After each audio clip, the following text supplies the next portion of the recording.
Bonjour à toutes et à tous. Merci Aurélie Gache et Olivier Poncer pour cette invitation. Première fois à Strasbourg pour ma part. Pour cette conférence, je vais vous présenter d'abord dans un premier temps mon parcours. Et ensuite, on va s'appuyer sur 2-3 projets pour vous montrer ensuite comment ils se développent. J'ai pris le temps de les développer au maximum pour que vous puissiez voir comment ça se crée, comment ça naît et comment ça prend forme. Et ensuite, n'hésitez pas, vous pouvez m'interrompre assez simplement si vous avez des questions, des remarques. Vous n'êtes pas obligé d'attendre le lot de questions. Voilà. Du coup, moi je m'appelle Eddy Terki, je suis designer graphique et d'espace, petite précision.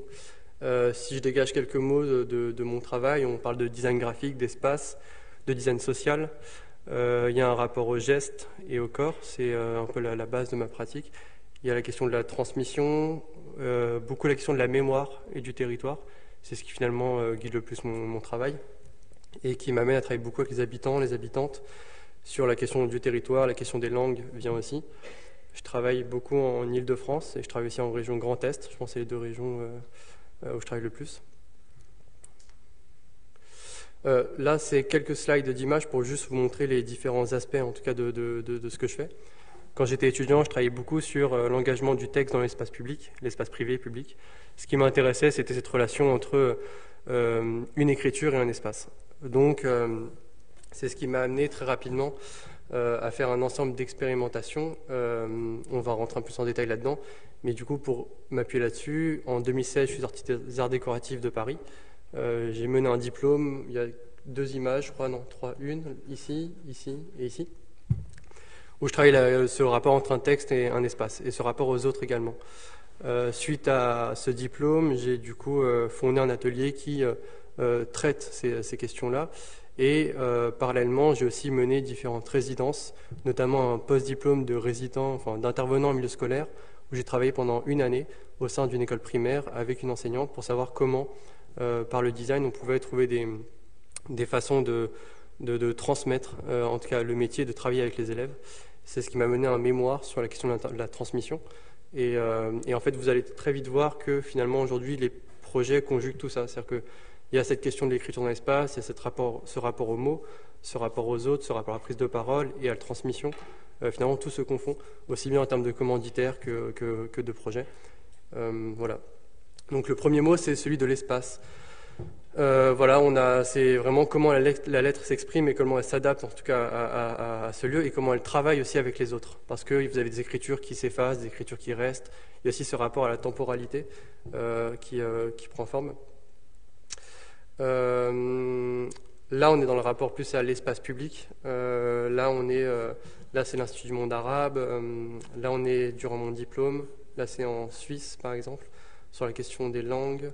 Là, on est à Langres, pour le coup, tout en bas. Langres. Ah, là, on est à Épison, ici, pas loin de Chaumont. Et là, on est en Corée, à gauche. Donc voilà, c'est vraiment des échelles très différentes en termes d'expression. Et il faut savoir que ma toute première entrée sur ce rapport à la lettre et à l'espace public, pour moi, ça a été le graffiti quand j'étais étudiant en tout cas. Et j'étais pas du tout intéressé par l'idée d'avoir un nom qui allait dans l'espace. Mais en revanche, j'étais très intéressé par le tag. C'est juste une question de la signature. Il n'y avait pas de nom ou de pseudo, mais en tout cas, j'aimais bien ce rapport et à l'espace et au médium. C'est ce qui, moi, me parlait le plus. Donc j'adorais ça. Et donc là, c'est pour vous dire les différentes échelles. Et c'est aussi pour ça que ce rapport, en tout cas, à l'échelle m'a très vite parlé et m'a pas finalement bloqué, en tout cas, en tant qu'étudiant. M'a plutôt attiré. Ce rapport à la commande qui, du coup, s'exprime aussi bien sur des questions de résidence, c'est à travers la résidence, à travers la commande. Donc, je travaille beaucoup pour des institutions publiques, des mairies, la DRAC, les régions, les communes. Donc c'est souvent des commandes liées à des territoires très situés, des fois des territoires un peu complexes. Et j'ai aussi un volet assez important lié à la question de la commande graphique. Je travaille beaucoup aussi pour des institutions publiques, où la question du geste en général est assez centrale aussi. Je commence rarement sur ordinateur, c'est souvent une finalité. Donc voilà un peu ce qui définit mon quotidien. Travailler avec les autres, donc là la plupart des projets se développent sur le long terme. Il y a une vraie phase de rencontre, en tout cas, où les gens prennent place dès le début dans les projets. et ils rentrent vraiment dans le projet. C'est à partir de ce qu'ils vont dire, à partir de ce qu'ils vont donner comme matière, que moi je vais commencer à construire le projet. Donc, genre, le projet n'est pas défini à la base. Donc là, par exemple, on est à Arambert, dans le bassin minier. Là, c'est l'Institut du monde arabe, là, c'est à Saint-Ouen, et là, c'est à Épizon. Et tout cela m'a aussi mené à l'enseignement. Donc là, c'est le mémoire que j'avais écrit il y a quelques années maintenant. Là, c'est un projet typographique, pédagogique que j'avais développé au Cygne, dans le cadre d'un concours. Là, c'est un travail sur les langues que j'avais développé, que j'ai fait à Saint-Ouen aussi, avec les plus jeunes. Et là, c'est le master, du coup, design graphique, social et éthique au campus de l'image qui a été créé par Sylvia Doré, où moi, j'interviens sur la question du territoire, de la cartographie et la question de l'engagement de la typographie dans l'espace public. Voilà, le décor est planté, en tout cas en termes de cursus, de par où je suis passé. Et donc aujourd'hui, alors moi je suis né à Saint-Denis et mon atelier est à Saint-Ouen. Donc voilà, c'est deux villes qui sont collées, c'est au nord de Paris, première couronne. Donc voilà un peu mon quotidien où je travaille. Et mon atelier, c'est un espace où il y a une partie bureau, mais il y a une partie aussi expérimentation qui est assez grande, où je peux tester pas mal de choses, pas mal d'outils également. Et je vous propose d'entrer sur le premier projet, qui est un premier projet de travail dans l'espace, en fait, tout simplement. Donc c'était dans le cadre d'un concours à l'Institut du monde arabe. Et donc on avait cette salle de colonne qui, en fait, est le niveau -1, qui, en fait, vient soutenir la fondation. Et dans cet appel à projet, j'avais décidé de travailler sur ce lien entre la France et l'Algérie, qui, moi, est un sujet qui, personnellement, me touche. Et du coup, je veux savoir comment on pouvait parler de ces deux pays et de leurs relations, et sous quelle forme. Cette salle, finalement, qui est assez complexe, elle est très peu utilisée dans le musée, parce qu'elle offre très peu de possibilités. Voilà un peu la salle dont il s'agit. Et ce que j'ai proposé, c'était de... Moi, j'aimais bien ce truc d'enfilade de colonnes, et en fait, dans ce rapport au texte, je voulais que, vu qu'il s'agit d'un sujet assez compliqué, qui est aussi peut accueillir des points de vue multiples, et par les histoires de chacun, le terrain familial, je voulais pas en faire une intervention qui soit forcément dure, enfin, je veux dire, à une seule voix en tout cas. Je voulais que ce soit une intervention qui questionne et qui aussi offre la possibilité aux gens d'interagir, pour ne pas venir avec mes gros sabots et juste écraser l'espace avec des questions qui, moi, en tout cas, m'intéressaient. Il y a toujours ce rapport, du coup, dans l'espace public, privé, de quelle est cette limite en termes de légitimité à prendre un espace et à dire des choses, et comment aussi on laisse les autres intervenir dans cet écrit. Donc moi, ce que j'ai fait, c'est que j'ai cherché des écrivains et des écrivaines en Algérie qui avaient le même âge que moi. À ce moment-là, j'ai 24 ou 25, je crois. Et donc, j'ai cherché des gens, et puis en fait, au fil de rencontres et de discussions, je m'arrête sur une personne qui s'appelle Zoulikha Tahar et qui, à mon âge, est une femme en Algérie, étudiante aussi. Et je me dis, ce serait intéressant d'engager un dialogue juste pour voir finalement comment le texte peut mettre en évidence des nœuds et juste des questionnements. Donc je propose à Lima de prendre 3 colonnes. Donc là, on est dans l'entrée. Donc là, vous imaginez qu'il y a des murs partout. Les gens entrent par ici et après déambulent dans l'espace. Donc on est vraiment à l'entrée de la salle. Et j'aurais proposé de rejoindre la colonne de la France et celle de l'Algérie. Et que cette colonne se relie à travers un texte qui finalement est la preuve de notre échange, qui va venir se dessiner sur les colonnes, également au sol, dans les deux langues, puisque c'est un endroit où les gens ne parlent pas forcément que français. Donc en fait, ça permettait aussi au moins tout le monde d'entrer dans le sujet. Et je leur ai proposé, moi ce que je voulais absolument pas, c'est que les gens se retrouvent face à 2 colonnes calligraphiées et qui pensent que c'était juste une œuvre calligraphique. Moi, ce qui m'intéressait, c'était plus le moment d'échange et ce rapport au texte. Donc, j'aurais proposé de ne faire l'œuvre qu'à l'ouverture de leur exposition. À partir de là, c'est ouvert un temps je vais revenir à ça après. Un temps d'écriture au milieu des gens. Le texte est donc en français et en arabe, c'est le même. Et ce qui était intéressant, c'est que les gens sont naturellement très vite happés par l'intervention. Et n'hésite pas à venir vous questionner. Donc ce qui est intéressant, c'est que j'ai rencontré plein de gens qui avaient des parcours et des rapports très différents à l'Algérie et à cette dualité, cette connexion entre les deux pays. Et aussi une autre dimension que j'avais ajoutée au projet qui questionnait un peu finalement le musée. Ils étaient OK, mais ça me posait un peu question. C'est que je voulais que l'œuvre s'efface et du coup que s'il y a des gens qui n'étaient pas d'accord avec quelque chose d'écrit, ben, qu'ils assument de l'effacer s'ils le souhaitent. Donc j'ai utilisé des marqueurs de craie sur la colonne directement. Après des tests, il y a une phase de test avant, parce que à la base, j'avais pas le droit de toucher aux colonnes, ces colonnes n'ont pas le droit d'y toucher. Elles appartiennent à l'architecte, ces gens nouvelles. Enfin, il y avait tout, je vous ai passé les détails de tout ça, mais il y avait tout ce rapport qui a pris un peu de temps avec eux. Et moi, tout ce qui m'intéressait, c'est que les gens puissent l'effacer. Ce qui au début n'était pas vraiment compris, parce que je pense que la question de l'éphémère, des fois par le moins, parce qu'on a l'impression que l'œuvre n'existe plus. Mais moi, je trouvais que ça replaçait un peu les choses à leur niveau. Chacun est libre d'effacer, d'accepter ou non. Et donc ça, c'est ma première intervention pensée dans l'espace. Et voilà un peu comment elle s'est dessinée.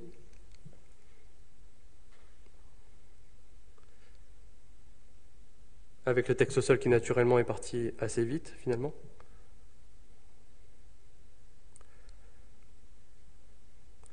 Voilà, j'ai voulu commencer par là parce que celle-ci, je l'ai faite sortie d'études, moins d'un an après mon diplôme. Et en fait, moi, elle m'a permis de tout de suite comprendre ce que j'aimais faire et quelle direction j'allais prendre dans mon métier en tout cas. Parce que ça conjuguait les disciplines du graphisme, ce rapport à l'espace. Je trouvais que d'un côté, tout le rapport à la typographie, à l'écriture prenait sens dans ce forme de travail, de contexte, parce qu'il était tourné vers aussi d'autres gens, d'autres actualités. Donc c'est là où j'ai plus compris aussi ce que j'allais faire. Et donc j'ai commencé à penser à une forme de concept que j'ai nommé J'habite ici, à savoir comment les gens revendiquent un attachement territorial, un attachement à leur territoire, comment ils s'expriment, par où ils s'expriment et comment ils prennent forme. Donc j'ai commencé à tourner mes projets sur comment ceux qui finalement font identité et font leur territoire existent au quotidien et comment par le graphisme on peut arriver à imaginer des processus par le design graphique qui puissent leur permettre de le mettre en forme et de trouver place dans l'espace public. Donc on va commencer par un premier projet qui s'appelle J'habite ici à Saint-Ouen, qui est une commande de la mairie de Saint-Ouen. Donc quand j'ai fait mon post-diplôme d'intervenant en milieu scolaire, ça a commencé à Saint-Ouen. C'était une école primaire à Saint-Ouen, 2016-2017. Et il n'y a pas d'image là, mais en fait j'avais travaillé sur comment aller de l'écriture à l'espace. Un an comme ça de pratique, avec la même classe en école primaire, la même enseignante. Et du coup, j'ai décomposé toutes les étapes qui permettaient aux enfants d'intervenir dans l'espace de leur école, mais surtout de saisir à quel moment un mot peut contextualiser, problématiser un espace, et quelle est cette relation entre la forme de la lettre, le mot choisi, l'espace choisi, comment il résonne, etc. Donc j'avais découpé une année comme ça de séances à raison de un truc comme 4 heures ou 4 à 6 heures par semaine, quelque chose comme ça. Et donc... excusez-moi, donc en fait Saint-Ouen, j'ai pas mal bossé à Saint-Ouen. Et donc à Saint-Ouen, m'ont proposé de travailler avec une tranche d'âge qui est celle des adolescents. Et je leur ai dit que je voulais bien travailler sur le rapport à leur ville. Et donc j'avais demandé à travailler dans une salle, une grande salle vide pour commencer. Donc on a une salle qui fait une 40aine de mètres carrés, qui est totalement vide. Et en gros... je propose au groupe de travailler sur leur ville et la première étape, ça va être... alors eux, là, ils ont entre 12 et 15, je crois. La première étape, ils viennent de plein de quartiers différents. Au début, on prend juste Internet, on voit d'où ils viennent pour voir un peu quel quartier ils connaissent à Saint-Ouen. Est-ce qu'ils sont nés à Saint-Ouen? Oui. Enfin, j'essaie de comprendre quel public j'ai. Et ensuite, il y a des personnes qui venaient dans l'atelier de temps en temps. Il n'était pas totalement fermé. Et première étape, ça a été de cartographier la ville et donc de la tracer directement au sol. Et donc en fait, je leur propose de prendre toute la salle et je leur dis qu'on va vivre dans la carte de la ville, sauf que ça va être leur vision de la ville. Et donc qu'ils acceptent de mettre en avant ce qu'ils ont envie de mettre en avant, que moi j'interviens absolument pas là-dedans. Et on va juste se poser des questions de cartographie à leur niveau. Et au fur et à mesure, on va avoir des temps de discussion où sur le mur, on va afficher des mots, faire un peu monter une pensée comme ça. Ce qui était intéressant pour moi, c'était de voir comment eux percevaient leur ville, finalement.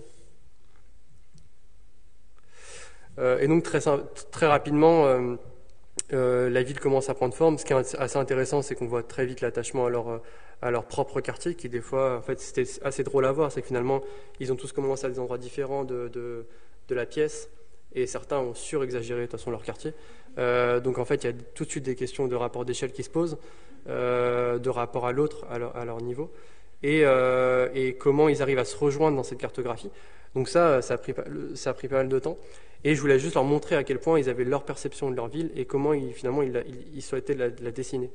Et j'ai laissé les choses monter comme ça. Et ce qui était assez intéressant, c'est qu'à ce moment-là, Saint-Ouen, ils sont... on est où là? Je crois qu'ils...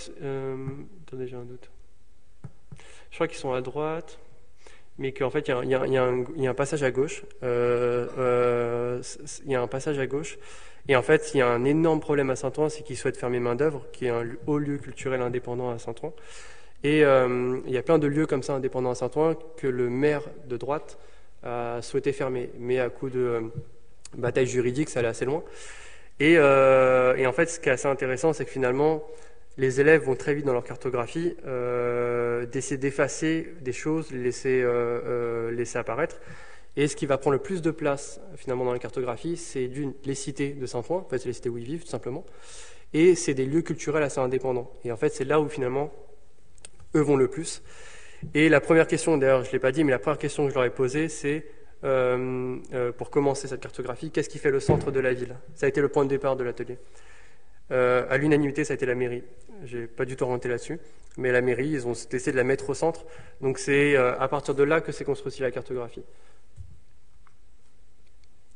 Ensuite, il y a une chose, c'est que parallèlement, je leur propose de photographier la ville. Donc, je leur achète des appareils photo, ils y vont, et de photographier seulement ce qu'ils aiment de leur ville.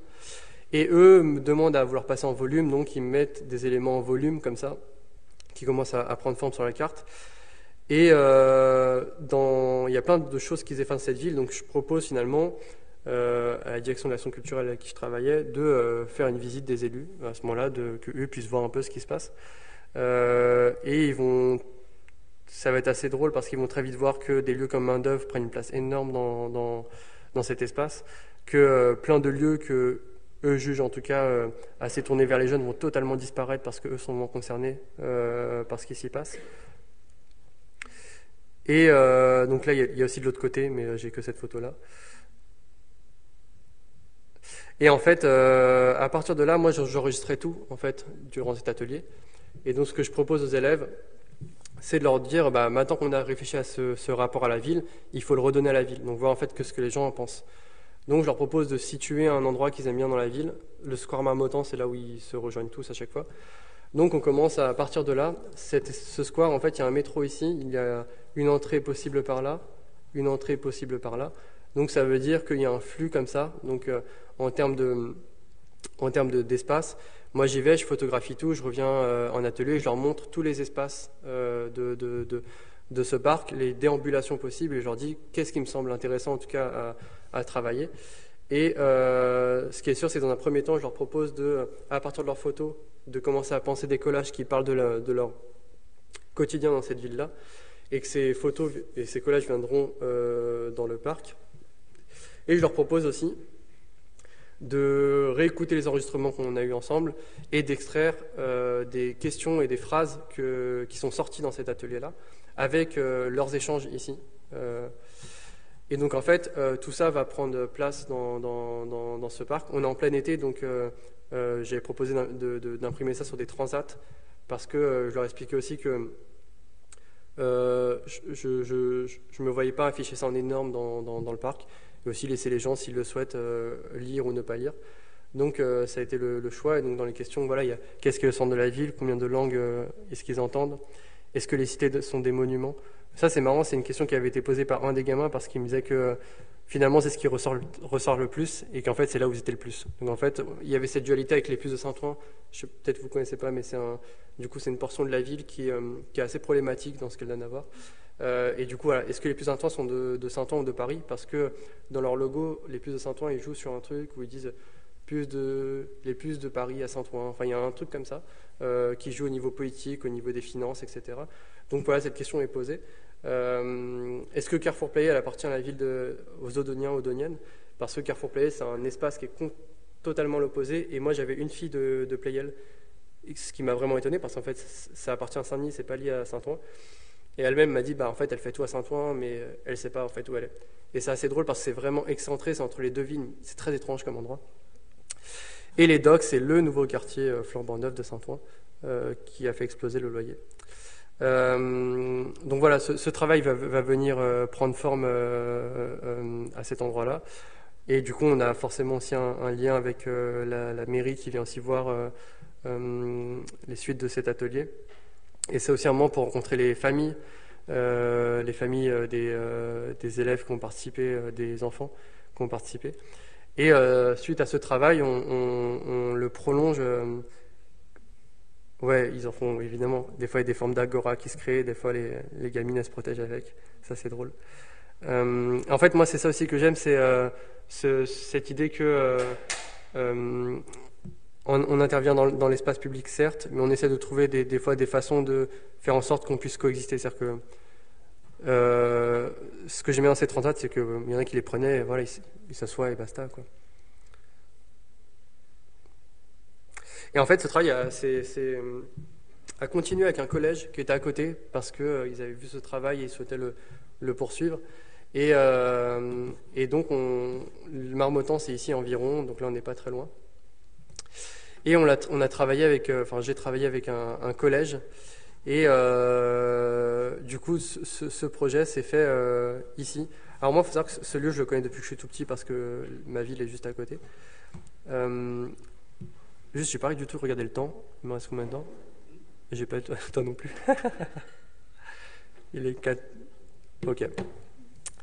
En fait, ce projet se poursuit avec un collège. Et en fait, on décide de travailler. Eux, ils sont là, collège Jean Jaurès. Et on travaille sur une place qui est vraiment désertée à Saint-Ouen, qui est un lieu de passage. Moi, gamin, je l'ai toujours connu comme ça. Et qui est entre le collège et la mairie. Ce qui est assez intéressant, c'est qu'il y a ouais, c'est intéressant, je sais pas. En tout cas, il y a un lien un peu tendu entre les deux, entre la mairie et le collège.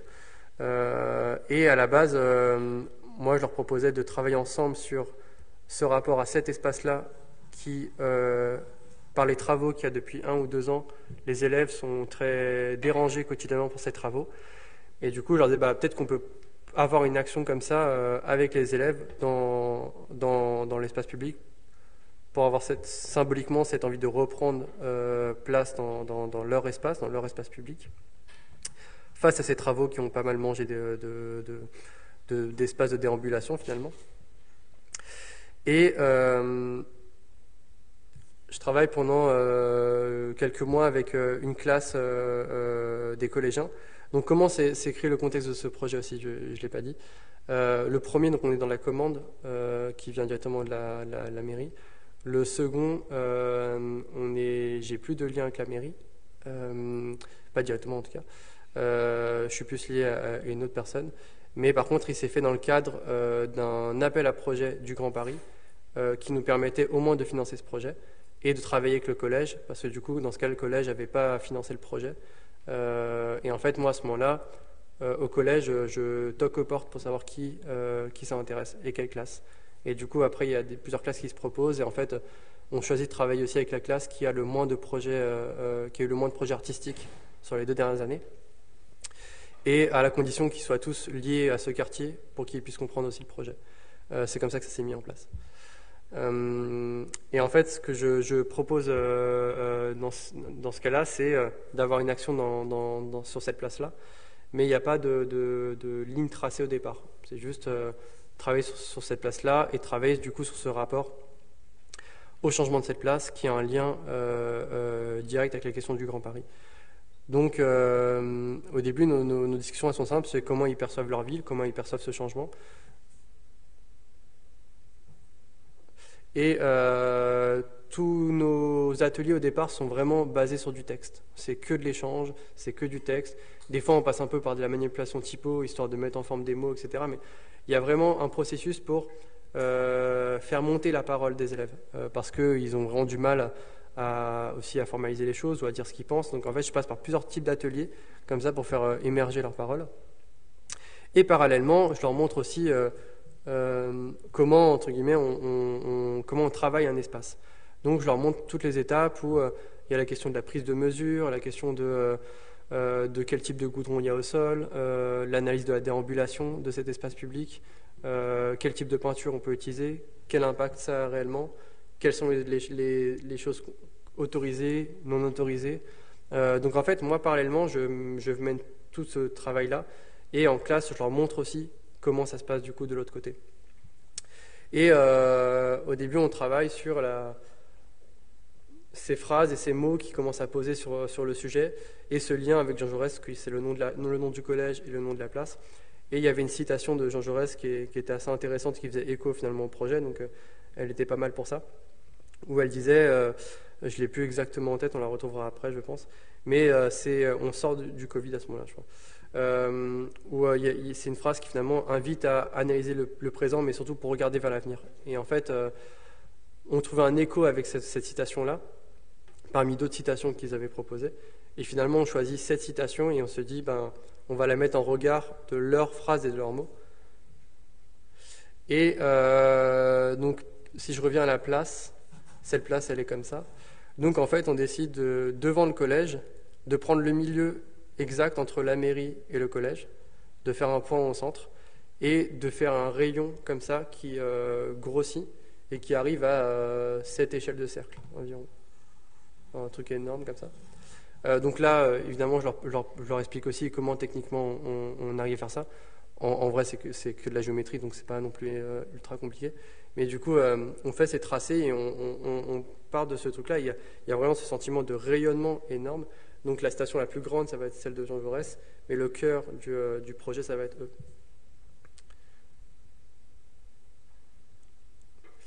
Et à ce moment-là, ce qui est assez drôle, c'est qu'il y a vraiment un rapport entre la question du texte, est assez importante, et donc il y a vraiment un rapport entre la mairie qui essaye aussi de suivre le projet, de comprendre ce qui se dit et ce qui va être formalisé.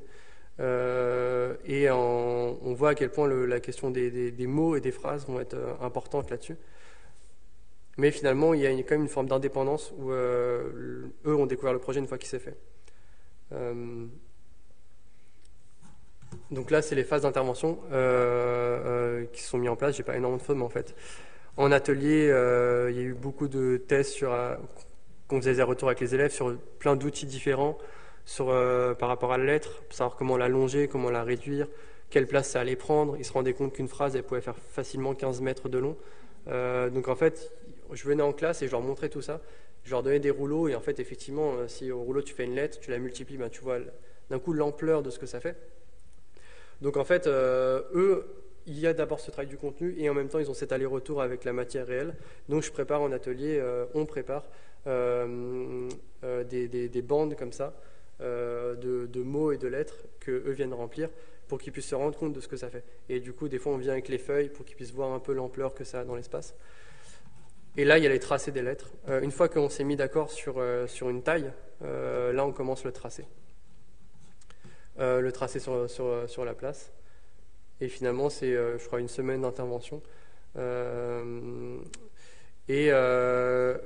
dans tous les projets, les personnes qui participent au projet, que ce soit habitants, habitantes, des élèves, étudiantes, étudiants, ils prennent place dès le départ. C'est-à-dire que moi, c'est ça que je trouve aussi assez drôle, c'est qu'à chaque fois, on pose cette question, mais qu'est-ce qu'il va y avoir, qu'est-ce qu'on va faire à la fin, qu'est-ce qu'on va faire. En fait, ils se rendent compte que j'ai pas plus de réponses qu'eux, qu'en fait, je leur dis, on démarre le projet, on voit un peu ce qui est possible.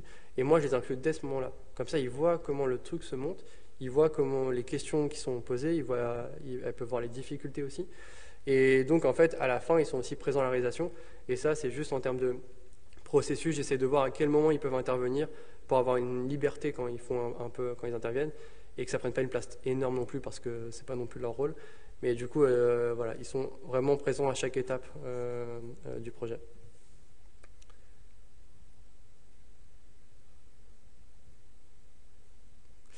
Et drôle, mais je vais pas parler de ça, mais ce rapport à l'éphémère et au pérenne, c'est peut-être le bon projet pour en parler.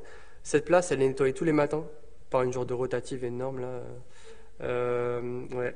Donc en fait, forcément, moi je suis là en mode bon bah, qu'est-ce qu'on va faire? On fait des tests de peinture avec les gamins. Alors, le truc est effacé à une vitesse du coup compliquée. Et en fait, il y a ce truc, vous savez, j'aime bien parler de l'éphémère et du pérenne, c'est que les pouvoirs publics, la mairie en l'occurrence, dans plein de projets que je fais, à chaque fois, ils veulent de l'éphémère mais un peu pérenne, et ils veulent du pérenne mais un peu éphémère quand même. Genre, ils me disent ouais, on aime que ça reste, mais vraiment, il faut que ça parte. Mais il ne faut pas que ça parte trop tôt parce qu'il faut quand même qu'on le voit. Et donc, en fait, moi, au début, à ça, je jouais le jeu à fond. C'est-à-dire que j'ai appelé plein de sous-traitants en peinture. Les mecs sont morts de rire parce qu'en fait, ils comprennent pas quelle peinture je veux. Soit ça reste pas. Et donc, en fait, il y a vraiment ce truc-là. Et quand il y a eu cette difficulté de l'intervention, donc c'est tous les matins, hein, ils ont des grosses rotatives, ils les nettoient. Mais en fait, aucune peinture ne tient, c'est mort. Donc, ça a été flottant. Et on est resté dans ce flou ensemble. Et donc, voilà, c'est une peinture qui reste. Des fois elle part un peu, mais en fait elle reste pas mal, quoi.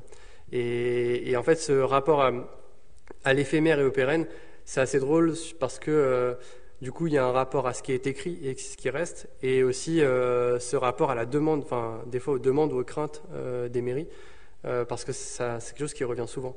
Donc là pour le coup les écrits sont encore là. La grosse phrase elle s'efface un peu, mais il y a pas mal de phrases là qui sont restées.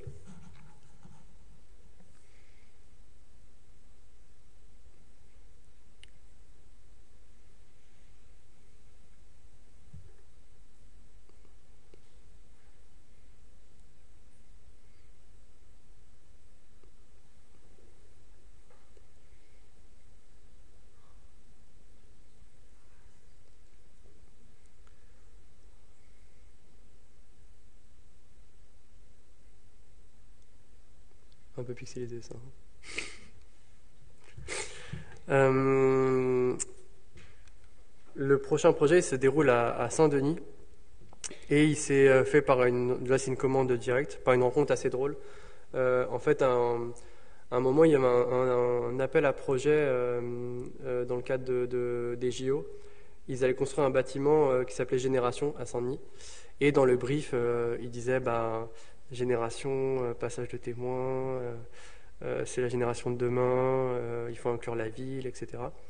Et du coup, je me dis, ah, c'est tellement en plein dans ce que je fais, j'adore. Donc en fait, ça me parlait énormément. Et en plus, c'est dans ma ville. Donc en fait, il y a un truc où voilà, je me sentais ultra concerné par l'appel à projet. Et je décide d'y postuler. Alors, et dans cet appel à projet, qui était principalement orienté pour les artistes, c'est pas tellement pour les designers à la base. Et je propose un projet où j'inclus. Alors, c'était pas demandé. La simple demande à la base, c'était de faire une œuvre dans ce bâtiment. Et moi, ce que je leur ai proposé, c'est j'ai fait lien avec 3 écoles primaires, des assos, et je me suis dit, bah, en fait, si ils ont ce discours de vouloir faire lien avec les gens de cette ville et cette question du passage témoin, bah, on va le faire réellement. Et du coup, j'avais aussi inclus des EHPAD, et du coup, je vais voir comment faire lien entre les plus jeunes et les plus âgés de la ville, et comment ce bâtiment, en fait, ne serait que l'empreinte de cette rencontre, finalement. Au début, le truc je passe la première étape, et arrivé au jury, c'était assez drôle, parce que du coup, ce que j'avais fait, c'était vraiment un truc énorme avec toutes les assos et tout, et tout était assez timé sur l'année. Tout était vraiment très réglé, même en temps d'intervention. Et il y avait une partie de co-création qui était assez importante avec les habitants. Et moi, ce que j'aimais aussi dans le projet, c'est de défendre l'idée qu'à un moment, ils rentrent tous dans le bâtiment, dans le cadre de l'œuvre. Et en fait, je me suis retrouvé en jury face à plus de la moitié qui étaient des promoteurs immobiliers. Donc en fait, le dialogue d'un coup a un peu changé. Et en fait, finalement, dans ce jury, il y avait certaines personnes qui du coup défendaient le projet, qui étaient liées à la région, à la ville, mais ils se sont heurtés face aux promoteurs immobiliers. Et du coup, le projet n'est pas passé. Et ils ont fait une intervention qui n'a strictement rien à voir avec avec la ville ni avec les gens, qui est totalement indépendante et en fait qui est visible que si vous êtes dans le bâtiment, auquel vous n'avez pas accès. Donc en fait ils étaient très loin finalement du brief qu'ils avaient posé au départ, mais du coup des gens du jury m'ont recontacté par la suite. Et notamment, ça a débloqué certains projets, notamment celui-ci, qui se déroule dans la cité des Francs-Moisins. Donc moi, pour la petite blague, j'habite ici. Et en fait, la cité des Francs-Moisins, c'est une cité que je connais bien, parce que du coup, gamin, j'y jouais forcément. Il m'avait proposé de travailler avec 2 associations sur place, parce qu'il y avait cette évolution, cette transition de territoire.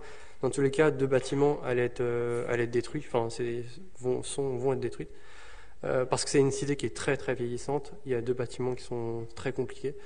Et en fait, j'ai travaillé avec 2 assos, et on a essayé de voir comment leurs paroles pouvaient résonner, s'exprimer. Et pour ça, j'ai travaillé avec Sandra Rinflet, qui est aussi à la base du projet, qui est photographe, et bureau pilote, qui travaille sur la construction, principalement. Et donc, au début, c'est un ensemble de rencontres avec elle et avec eux, qui est assez vif, finalement, sur le sujet. Et en fait, l'idée, c'est de voir comment on peut penser ensemble ce projet. Donc, d'un côté, on a des ateliers d'écriture qui se mettent en place. Et de l'autre, on a une analyse du territoire avec eux. Donc en fait, on fait des marches, on essaie de voir quels sont les points d'ancrage de ce territoire. Par exemple, l'axe 1, parce qu'en fait, c'est l'avenue la plus empruntée. Donc on savait très bien qu'ici, il devait se produire quelque chose pour pouvoir entrer dans le projet. Et ensuite, on déambulait comme ça, on faisait un peu tout le tour de la cité. Et dans cette idée de faire une déambulation, est venue l'idée d'un coup d'inclure une autre asso qui faisait de la danse, pour commencer à penser finalement une déambulation finale qui permettrait de passer comme ça d'étape en étape. Et donc on a commencé par ça, c'est le point de départ. Ici on construit, ici on se construit. Il y a un lot de phrases comme ça qui sont sorties et qu'on a commencé à sélectionner ensemble, et qui ont une partie aussi qui ont été menées avec Sandra également.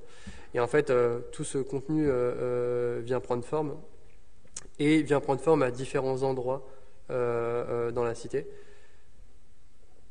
Donc là, je fais une petite étape de comment ça se monte aussi. Donc il s'agit d'une commande de la personne qui est la mairie et la personne qui est directrice de quartier. À ce moment-là, je me rappelle qu'il y avait quelques complications sur le projet. C'est qu'en fait, jusqu'ici, en général, dans les projets, on m'a toujours laissé une grande part de liberté en termes de tout, c'est-à-dire d'organisation, de planning, de tout. Sauf que là, à ce moment-là, eux étaient très paniqués à l'idée d'une intervention dans l'espace public, bien qu'en fait elle n'était pas si grande que ça non plus. Mais ils étaient très paniqués de ce qui allait être écrit et de comment ça allait se faire. Donc là, pour le coup, je devrais vraiment rendre compte des endroits où j'allais intervenir, où on allait intervenir. Donc voilà, il y avait à chaque fois ces formes de mock-up fait avec bureau pilote où les espaces étaient dit, ça va être à tel endroit, et en fait, tout un tas de questions de sécurité qui vont se poser, parce que là, eux, quand ils voient ça, c'est simple, ils se disent le truc va être brûlé, ou les gamins vont le casser pour faire des épées. Donc en fait, il y a vraiment c'est lunaire en termes de discussion, parce que d'un côté, je suis avec les habitants, il y a ça, et d'un côté, j'ai eux qui me disent ils vont faire des épées. Donc en fait, il y a vraiment ce truc, c'est drôle à quel point l'espace public cristallise à ce moment-là, quoi. Eux, ils sont vraiment en panique totale. Et ça fonctionne aussi parce qu'on a Camille, qui est cette directrice de quartier, qui est de très bonne volonté et qui fait en fait lien entre les deux. Et donc le projet s'appelle Ma Place, qui est aussi le titre du projet de Sandra Rinflet, avec ses photos ici. Et à l'intérieur des photos vont venir prendre forme d'autres écrits qui ont été directement sur support. Et donc on a une déambulation qui se déroule à la fois au sol, et à la fois du coup sur les cadres.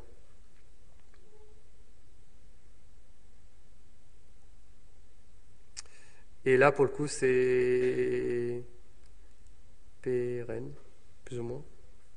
Oui, parce que cette question est revenue aussi naturellement.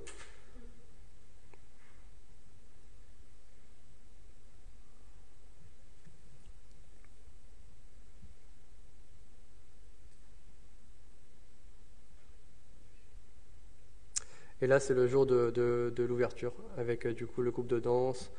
Les photos qui ont été, qui sont que des photos faites par Sandra Rinflet, qui sont des photos des habitantes et habitants directement.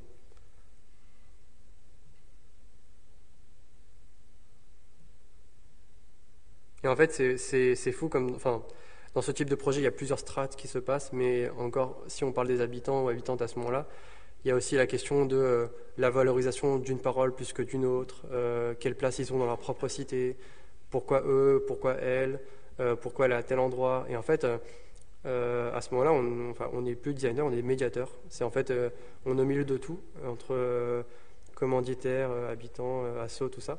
Et en fait, il faut juste discuter, essayer de comprendre les nœuds, en tout cas, du projet.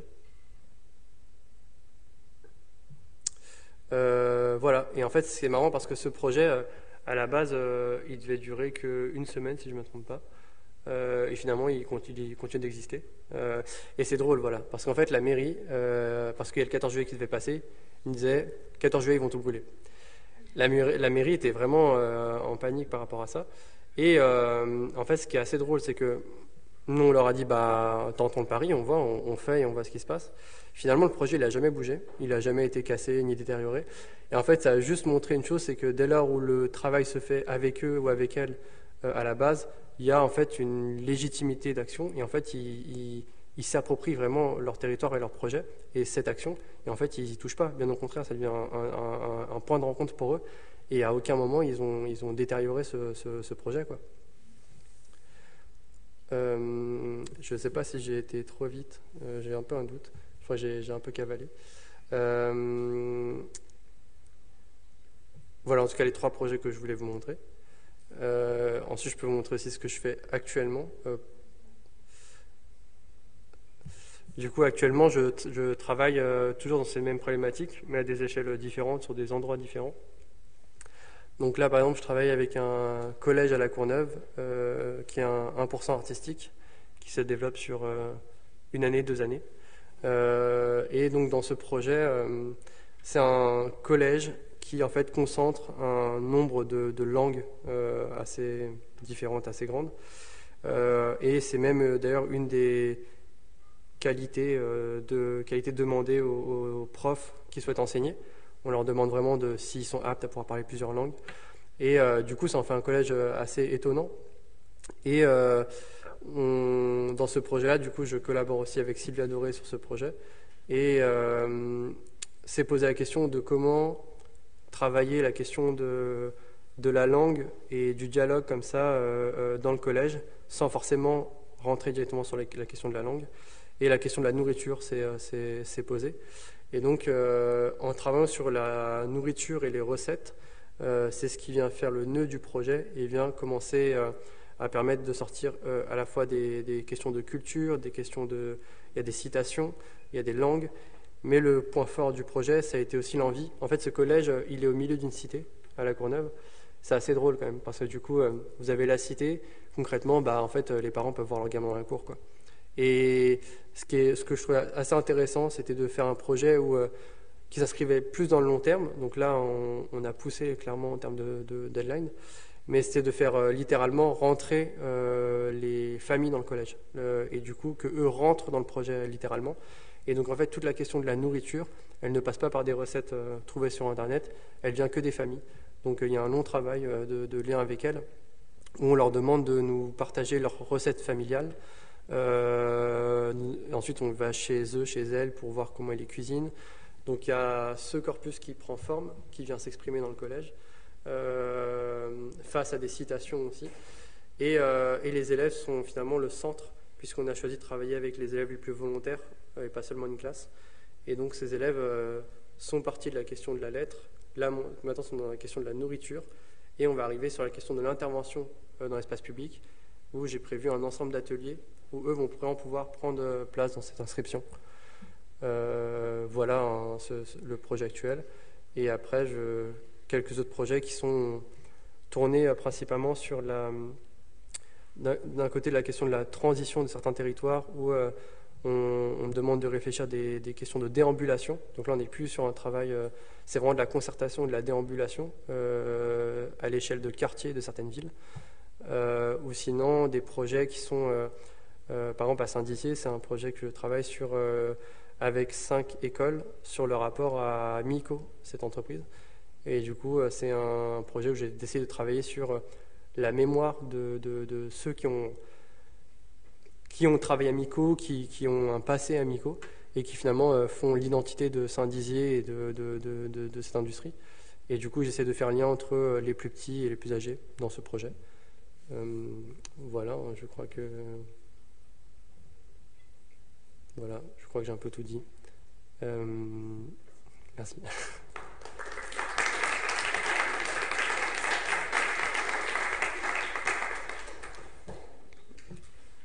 Oui, sur le 1% qu'on vient de voir à l'instant, qui est vraiment, ça a l'air d'être à la fois dans le processus et dans le rendu un très très chouette, très intéressant. Bravo, c'est le travail avec la typo et c'est très bien.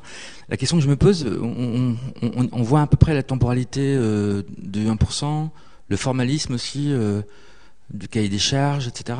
Et au moment où la commission doit choisir entre les différents projets qui sont en lice, ouais. Précisément le travail de terrain, le travail d'enquête, il n'est pas fait encore. Non. Donc sur quelle base, sur quel élément formulé la commission peut-elle porter une appréciation, en l'occurrence juste sur ce projet-là?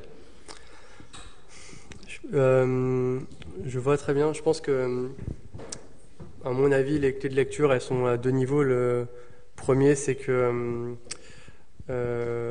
ils voient dans le portfolio que il y a toujours cette envie de faire lien avec les gens, de leur donner une place dans les projets, et ils voient que finalement ça, entre guillemets, ça fonctionne, si je peux réduire ça à ça. Donc cette envie de les inclure et de penser un processus. Après, très concrètement, à ce moment-là, moi je pense aussi à un processus. Alors il peut pas être aussi cadré et fermé parce que je suis pas dans le projet, mais j'expose déjà une temporalité.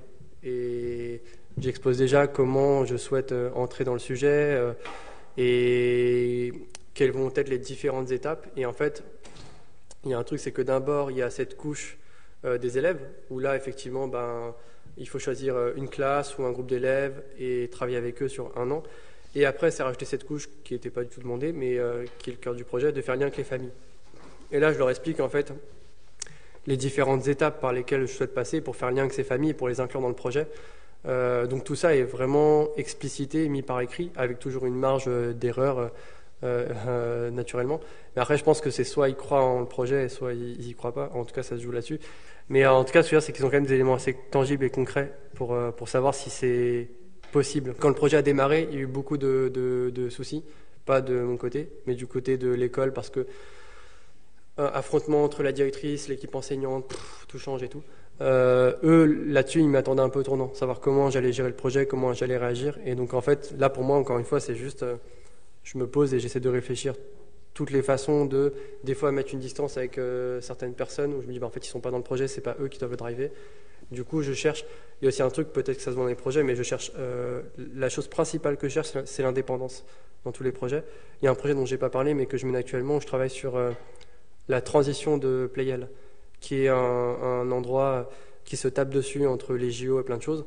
Moi, dès que j'ai le commanditaire, qu'on travaille ensemble et que ça se fait, je mets une distance et je travaille qu'avec les gens. Et donc là, par exemple, quand il y a ce problème-là, ils voient que je suis à même d'écarter les choses et de mener le projet. Mais voilà, je sais pas si ça répond vraiment. Si, très bien, ouais. Et du coup, la question complémentaire, on voit bien que ça modifie le processus de décision au niveau collectif, avec des concertations qui sont travaillées.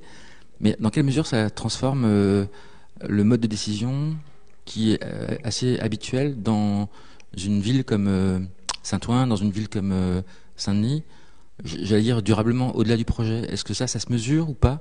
C'est-à-dire est-ce que les collectivités prennent l'habitude de faire...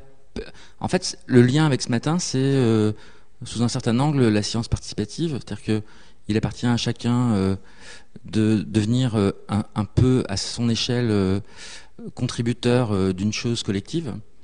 Et là, au fond, c'est pareil, mais appliqué à un espace public.